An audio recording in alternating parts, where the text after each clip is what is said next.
Despite repeated requests from Gulf carriers, India does not intend to increase UAE's air traffic rights and instead wants domestic airlines to offer non-stop long-distance flights, according to country's Civil Aviation Minister Jyotiraditya Scindia. UAE has requested India to increase the maximum number of seats between the two nations by another 50,000 per week from the current 65,000 per week levels. But India's Civil Aviation Minister Jyotiraditya Scindia said, at this point, we are not looking at increasing it. India is one of the fastest expanding aviation markets in the world, where demand for air travel is outpacing supply. However, Gulf carriers like Emirates and Qatar Airlines, supported by effective hubs like Dubai and Doha, currently carry the majority of international air traffic out of India. Kuwait's budget airline Jazeera's CEO also pitched to increase the seats under the bilateral agreement between India and Kuwait.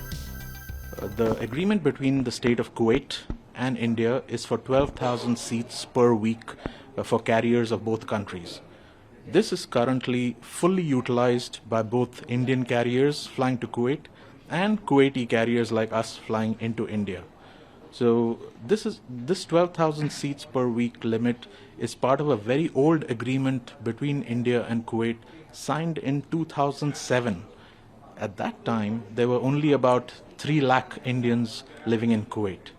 Today, there are about 11 lakh Indians living in Kuwait, which means that there is an urgent need to raise this limit from 12,000 to what is a more appropriate figure today. India's aviation sector is booming. A record 420,000 Indians on an average took to the skies in a day in February. Post-COVID, this is the biggest number of monthly figures of passengers who boarded a flight. This was unexpected as February is considered one of the slowest periods for airlines. According to reports, rebound in corporate travel after COVID restrictions were lifted up set off the continuous increase in demand over the last few months.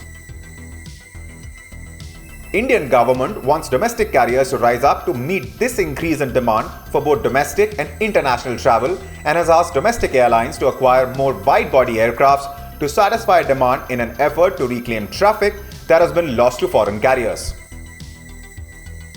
Air India recently placed an order for 470 planes and is aggressively pursuing growth in the global market by providing non-stop flights to long-haul locations in the United States for travelers. Speaking on the subject, India's Civil Aviation Minister Jyotiraditya Scindia said, Air India's wide-body plan order and Indigo's plans to fly twin-aisle planes were signs that the transition has begun. The minister further said, the minute you give direct connectivity to international locations directly from Delhi, any passenger is going to prefer a direct connect rather than going through another country's hub.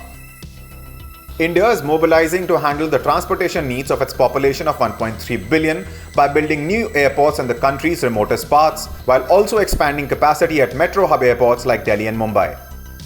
According to the minister, India is going to see an explosion of air traffic in India in the years to come. Adding the main reasons powering this were a growing economy, rapid urbanization, increasing disposable incomes, and growing aspirations. The minister also sees more scope for airspace manufacturing in the country and said companies are eager to produce more locally.